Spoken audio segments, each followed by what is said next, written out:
What is going on, Jet fans? Matt O'Leary back with another video. Today I am here to preview the New York Jets Week 3 matchup between the Jets and the New England Patriots on Thursday Night Football. Today's preview show is brought to you by BetUS, the official sportsbook partner of the channel. The New York Jets are 6.5-point favorites in this one.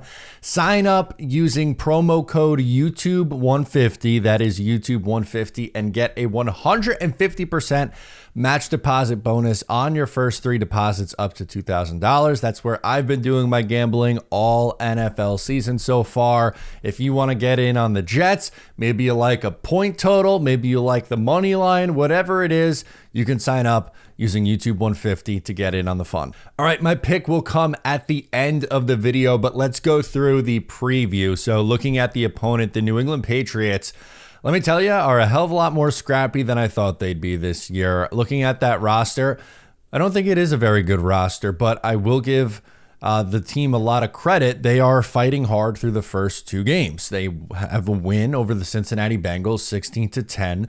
Really impressive against Joe Burrow in their building too, like having to travel on the road. Like that was a really big win on the road. And then they lost a heartbreaker 23-20 in overtime against Seattle. And Seattle has come out and looked pretty good through their first 2 weeks of the year. And Geno Smith looked really good in this game. But, you know, moral of the story, New England's held their own against 2 teams that probably are going to be in the playoff conversation. And again, I think most people assumed like the Pats would roll over and just be like this 3-14 team. And hand up, like I just looked at the roster and I was like, I don't know how they're going to be competitive, but they're finding ways. And you have to give Gerard Mayo credit for that because, again, right now, are they a great team? No. But are they going to roll over and die? Also no. A key area that the Jets really need to be mindful of is the run game. Ramondre Stevenson has been great through the first 2 games. He has 201 yards and 2 touchdowns. Has been getting a ton of carries, had over 20 carries in this past game against Seattle. I would expect New England to lean on the run game a ton, especially with how the Jets have looked against the run. Now, to the Jets' credit, they were better in the second half against Tennessee, but they still have yet to look like the defense that we've been used to seeing over the last 2 years through their first 2 games. Could not stop a nosebleed against the San Francisco 49ers in week 1. Week 2, kind of bailed out from some Will Levis craziness, but in the second half, clamped it down, only allowed 1 touchdown, 7 points in the second half, but still tackling's a little bit concerning, and we'll get into some injuries on the defensive side of the ball, but I would expect a heavy dose of Ramondre Stevenson, and we've seen Stevenson have some pretty good games against the Jets over the last couple of seasons. Something else I want to point out, yes, the Jets have made opposing quarterbacks' life hell over the last couple of years. Some performances that stand out defensively against some of these teams.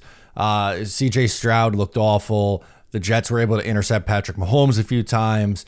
They were able to intercept Jalen Hurts. Like they made a lot of really good quarterbacks look not so great over the last couple of years. But over the last 2 years, the Jets have played Jacoby Brissett once each of the last 2 years, so 2 times in total. And he looked really good against the Jets both times. The first matchup goes back to week 2 in 2022. The crazy, crazy finish against the Cleveland Browns. Jacoby Brissett was awesome in that game. 22 of 27. That's an 81.5 completion percentage, 229 yards, 1 touchdown, 1 interception, a 98.9 rating. He also ran for 43 yards in that game. The Jets hung on by the skin of their teeth, but again, yes, I understand the Jets defense. At that point, they had one more tough game against Cincinnati. And then in week 4 in 2022, that's when they really hit their stride. But still, I think you have to bring up and mention here the Jacoby Brissett success. And last year, there was no doubt, like the Jets were absolutely destroying Sam Howell and the Washington Commanders. They make the switch from Sam Howell to Jacoby. Jacoby goes off. He was 10 of 13. Now, again, he didn't play the whole game, so these numbers aren't going to pop off the page. But in a half, or however much it ended up being, looked really good. 10 of 13, 76.9 completion percentage, 100 yards, 1 touchdown, no picks, and a 123.9 rating. So again, Jacoby's had this team's number a little bit, so that's something to keep an eye on. And then from the defensive side of things, not surprising that they have a pretty good defense. I thought their defense would be ahead of the offense. Offense has looked a little bit better than I anticipated from the Pats through the first 2 weeks, but a name to watch defensively, who's not necessarily a household name, but is becoming that this year, is Keon White.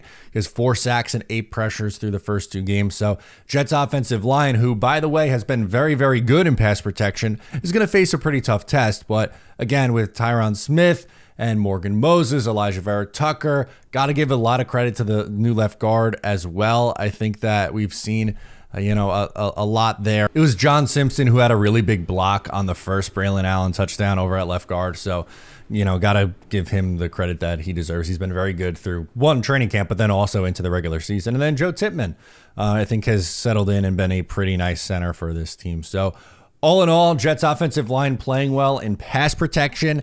They are improving as a run blocking unit, but they're not quite there where they want to be just yet. For me on the Jets side, the big story has to be the injuries on the defensive side of the football. We know Jermaine Johnson's out for the year. Brutal blow. Michael Carter, the slot corner, is dealing with an ankle, which he's going to deal with the entirety of the season, which that does not make me feel all that great. DJ Reed did not play on Sunday. He's dealing with a knee. CJ Mosley's dealing with a toe. Honestly, on a short week, I think I'd go really conservative with those guys. Maybe Carter plays, but I would hold out Reed and Mosley, and I would really consider holding out Carter as well. It's a short week, and then you have almost a mini bye as the Jets have 10 days from their game on Thursday to the time they play next on Sunday. And a benefit is for at least DJ Reed and CJ Mosley, their replacements played really well against Tennessee. Jamian Sherwood at linebacker looked really quick. He was going sideline to sideline and looked good. Brendan Eccles came up with an incredible interception. Anytime he's on the field, it feels like he comes up with a big interception. So the Jets might be able to get by even with all those guys out.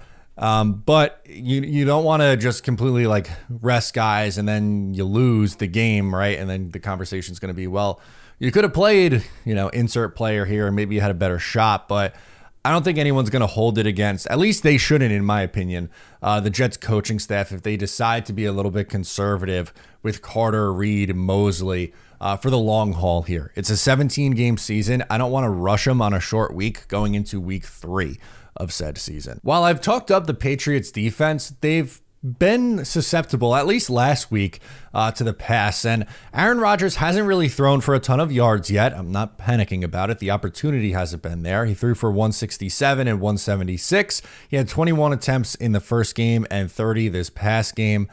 There's been flashes where, it looks like Aaron Rodgers of old. He's not going to be crazy mobile this year. None of us were really expecting that, but it's pretty obvious the brain is still there, which has me excited at least, and why I think the offense is better than what some people are giving credit for right now. But I think the ceiling is much higher. But this might be the week where the Jets air it out a little bit more. I don't think they're going to ever be a team that, unless they go way down early and have to throw their way back into it, that's going to be planning to throw 45, 50 times in a game. But Geno Smith was really successful throwing against the Patriots last week, but they couldn't get anything going on the ground game. So essentially what I'm trying to say is the Jets have tried to establish their identity as a run-first team, and then that builds off the pass, but they might have to throw a little bit more. So here's my stat predictions for you guys. I have Aaron Rodgers 24-35 for 260 yards, 2 touchdowns, and no interceptions. I think this would be his first real look at okay, Aaron Rodgers is back kind of a thing. Garrett Wilson, I think, gets one of the 2 receiving touchdowns, his first score of the year. I have him going for 7 catches for 79 yards and a touchdown. I also wanted to give you some Ramondre Stevenson stat lines. I mentioned how they've been leaning on him a lot. I have him going for 20 carries, 86 yards and a touchdown. I think he's going to be a major factor in this game. So I was right last week. I picked the Jets to cover and win outright, obviously, and they did both. So I am 1-1 against the spread and 1-1 straight up with this one. So here's my pick for this game. Once again, brought to you by BetUS. The Jets win but don't cover. I have the Jets winning 24-20. So my play against the spread is actually Patriots plus 6.5. I think that point spread's too big. Can the Jets win by a touchdown? Sure, yeah, anything's possible, but divisional games are usually tight. The Patriots have been very scrappy, again, through their first 2 games. They won in week 1. They lost by a field goal in overtime in week 2. I don't think the Jets have looked good enough yet on paper for them to be almost 7-point favorites, even at home in the home opener. Again, I think they take care of business and end up winning this game. I just think it's going to be closer than what Vegas is predicting. So I'll take the Pats with the points, but the Jets outright 24-20. Guys, that'll do it for me in this one. Thank you so much for tuning in. Once again, I'm Matt O'Leary, and I'll catch you next time.